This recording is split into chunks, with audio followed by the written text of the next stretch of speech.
Good morning my dear students. जैसा कि हम पोएम के बारे में पढ़ रहे थे, तो आज हम हमारी जो तीसरी पोएम है क्लास 10th की, उसका नाम है लोटस, उसके बारे में डिस्कस करेंगे।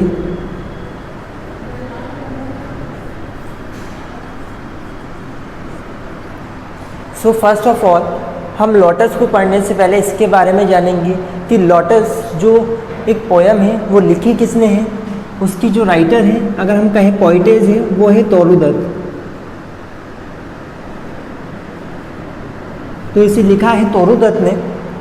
सो फर्स्ट ऑफ ऑल हम पोएम पढ़ने से पहले अबाउट द पोइटेज जान लेते हैं कि पोइटेज के बारे में हमारे पास थोड़ा बहुत नॉलेज होना चाहिए।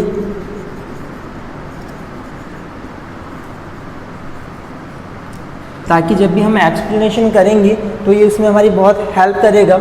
सबसे पहले तो हमें जब भी हम पोइटेज के बारे में जानना है तो उसकी दो चीज़ें हमें पता होनी चाहिए कि वो बॉर्न कहाँ हुए और दूसरा कि उनकी डेथ कहाँ हुई।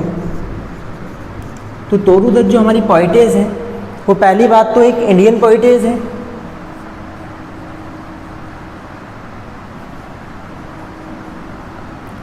ठीक है, और ये जो बॉर्न हुई थी, इनका बॉर्न हुआ 4 मार्च 1856 में और इनकी डेथ हुई थी 30 अगस्त 1877। इनके जो फादर थे was a rich man of Kolkata. इनके पिताजी क्या थे? रिच पर्सन थे या रिच मैन कह लीजिए। इनके पिताजी जो है कोलकाता के एक रिच पर्सन थे और इनकी जो मदर थी, and her mother in believes in Hindu myths. और इनकी जो माताजी थी, उनको हिंदुओं की जो पौराणिक कथा थी उनमें बहुत बिलीव था। और जो पोइटेज है हमारी तोरू दत्त, उन्होंने इस पोएम को जो विक्ट्री पावर बताया है लोटस, क्योंकि लोटस जो है वो हमारे गॉड और जो गॉडेज हैं हिंदू कल्चर में, वो बहुत इम्पोर्टेंट है उनके लिए लोटस फ्लावर। इसलिए इसमें जो है इन्होंने शो ऑफ किया है कि लोटस ही क्यों इम्पोर्टेंट फ्लावर है हमारे लिए। अब हम जानते हैं, ये तो हो गया शॉर्ट एक्सप्लेनेशन और short summarise about Toru Dutt the poetess, कि इनका बॉर्न कहाँ हुआ, डेथ कहाँ हुई, इनके फादर क्या करते थे और इनकी माताजी को किस में बिलीव था। और ये खुद जो है इनकी फैमिली ने जो है क्रिश्चियनिटी को जो है अपना लिया था, एम्बेरेस्ड कर लिया था। And now we know about the poem. अब हम इस पोएम के बारे में जानते हैं। जो लोटस पोएम है वो दरअसल है क्या? तो first important thing, it is a short poem. Short poem से मतलब है कि एक ऐसी पोएम जिसे क्या कहा जाएगा? Sonnet. Because sonnet is a 14 lines poem. Sonnet क्या होता है? 14 लाइन्स पोएम। सोनेट एक 14 लाइन्स पोएम है। और हमारा जो सोनेट है ये एक लिटरेरी टर्म्स है, लिटरेरी टर्म है। और सोनेट को भी दो पार्ट्स में डिवाइड किया गया है, इटालियन और इंग्लिश सोनेट।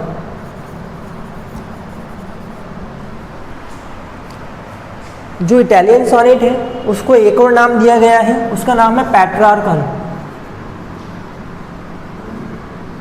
पैट्रार्कल सोनेट। और जो इंग्लिश सोनेट है उसका एक और नाम है शेक्सपियर सोनेट, शेक्सपियरियन सोनेट। सो हमारी जो पोएम है लोटस, वो बिलोंग करती है पैट्रार्कल सोनेट से। पैट्रार्कल सोनेट से बिलोंग करती है। हमारी जो पोएम है, जो पैट्रार्कल सोनेट है, इसको दो पार्ट्स में डिवाइड किया जाता है। इसका जो फर्स्ट पार्ट है जिसमें 8 लाइन्स होती हैं, वो कहलाता है एन ऑक्टेव। और जो सेकंड पार्ट होता है जिसमें 6 लाइन इंक्लूड होती है, वो कहलाएगा एसेस्टेट। अब हम जान चुके हैं कि हमारी जो पोएम है और अबाउट द पोइटेज के बारे में हमने इन ब्रीफ जान लिया है। अब हम इनके बारे में इन ब्रीफ जानेंगे। So now stanza first. Love came to Flora asking for a flower that would be undisputed queen. The lily and the rose long had been rivals for that high honor. So here love means the goddess of love in a Roman mythology, Flora, goddess of flower. Here undisputed means without any dispute. Lily, a flower as white as lily. Rose, a flower of red rose. Rivals means opponents, यानी कि विरोधी. So now we know love came to Flora asking for a flower. जो goddess of love है once come to the goddess of flower Flora, कि वो एक दिन जो है गॉडेस ऑफ जो फ्लावर है फ्लोरा के पास आए और उन्होंने उससे पूछा फॉर ए फ्लावर कि मुझे एक ऐसा फूल दीजिए that would be undisputed queen, यानी कि जो क्या हो विदाउट एनी डिस्प्यूट, बिना किसी वाद विवाद के क्या हो फूलों की रानी हो. The lily and the rose long had been, जो लिली फ्लावर था और जो रोज फ्लावर था वो बहुत लंबे समय से रह चुके थे rivals for that high honour. इस क्वीन के जो ऑनर थे यानी कि the beauty of the queen of the flower, both two flowers, lily and the rose, had been the rivals. It's mean opponents for a long time ago, कि वो बहुत पुराने समय से क्या है एक दूसरे के प्रतिद्वंदी रह चुके थे. किसके लिए?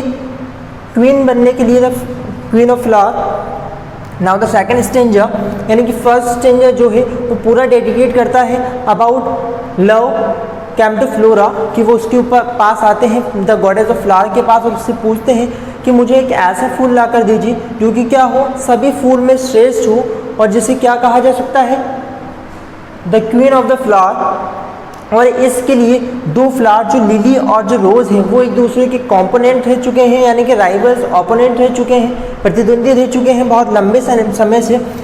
Second stanza, bards of power had sung their claims. The rose can never tower like the pale lily with her Juno mean, but is the lily lovelier thus between flower fractions like the strife in Psyche born. So here bats mean white, tower mean straight, straightly, and pale mean होता है आपके dim, थोड़ा सा dim हो जाना.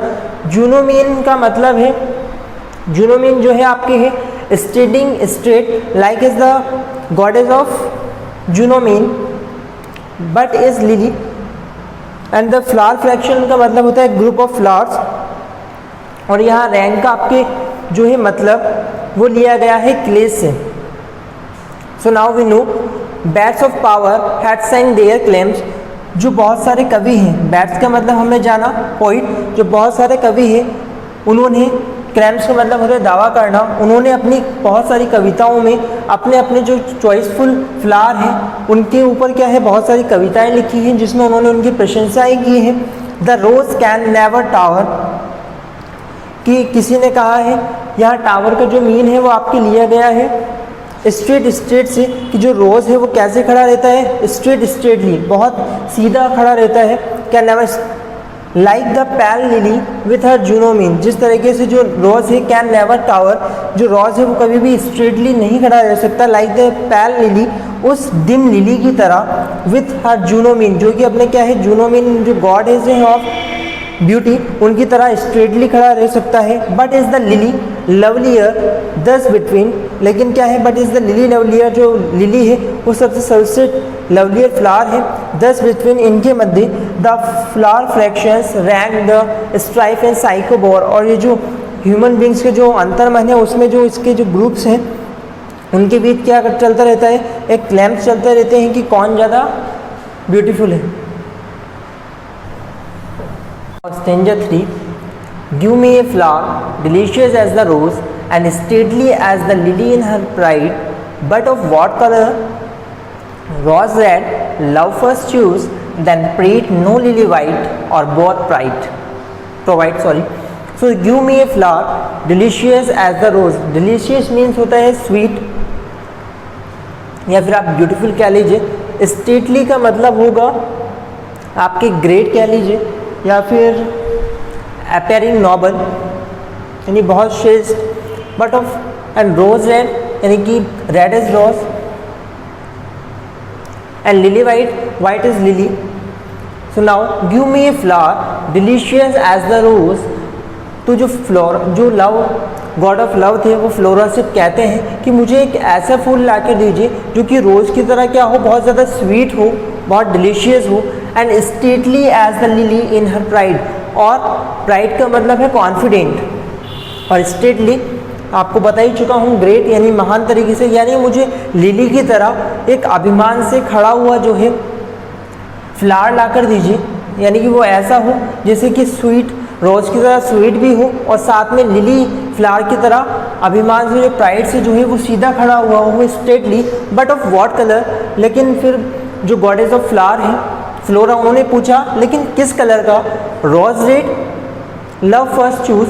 तो जो goddess of love है उन्होंने सबसे पहले तो किसको चुना? रोज रेड को, यानी कि red is rose.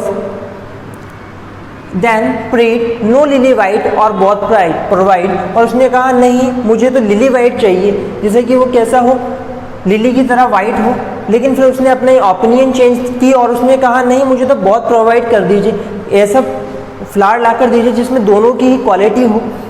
And Flora gave the lotus rose red dyed and lily white the queenliest flower that blows. जो फ्लोरा थी गॉडेस ऑफ फ्लावर, उन्होंने उसे लोटस का फ्लावर ला कर दिया जिसमें क्या था, रोज रेड डाइड, उसमें रोज की तरह जो है सुर्खनेस थी, एंड लिली वाइट, और जो लिली फ्लावर है उसकी तरह whiteness, the queenliest flower that blows, और एक ऐसा फूल जिसे क्या कहा जाता था, क्या कहा जा सकता था, the queen of the flower.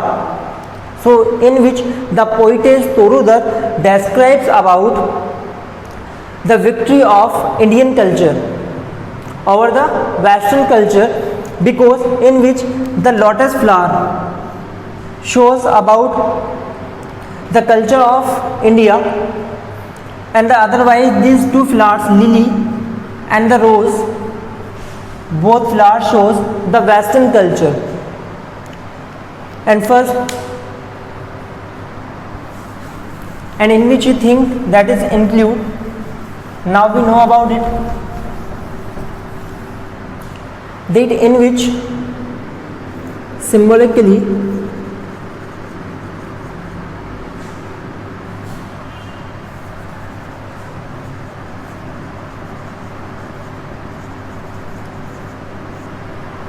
victory of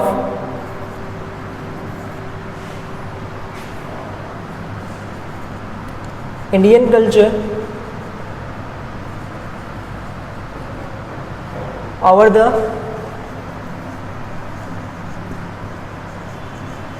western culture, इसमें ये शो किया गया है। और इसमें जो रैम स्कीम है,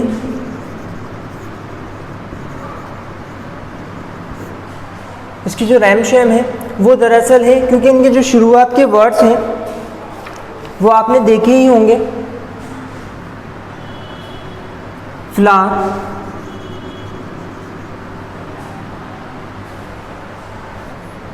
सो जो हमारी जो पोएम की जो स्टेंजर्स थी उनके कुछ लास्ट वर्ड्स हैं जो कि हमें शो ऑफ करेंगे कि जो हमारे रैम शेम है वो क्या थे हमारी पोएम में। तो यहाँ आप एक नोटिस कीजिए, जो लास्ट वर्ड है फ्लावर का वो क्या है, ई आर, सेकंड क्वीन में ई एन है, ऐसे ही हैड बीन में लास्ट के जो लेटर्स है वो ई एन है और पावर में ई आर है।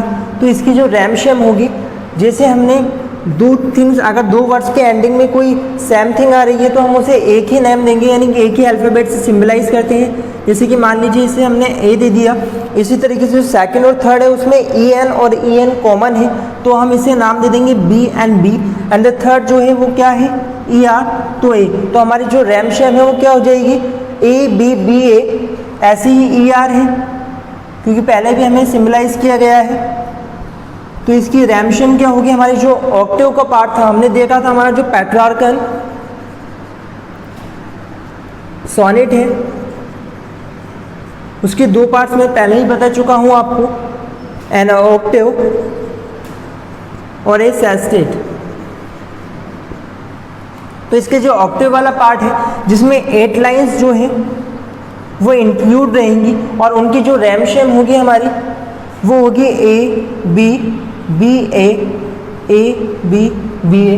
ऐसे ही हमारा जो सेकंड जो 6 लाइन का होने वाला है सेस्टेट, उसकी जो लास्ट स्टेंजास की जो लास्ट वर्ड्स है उनको हम देखते हैं यहाँ ऐसी है जो कि इन सबसे डिफरेंट है, तो हम इसे अदर अल्फ़ाबेट का नाम देंगे सी।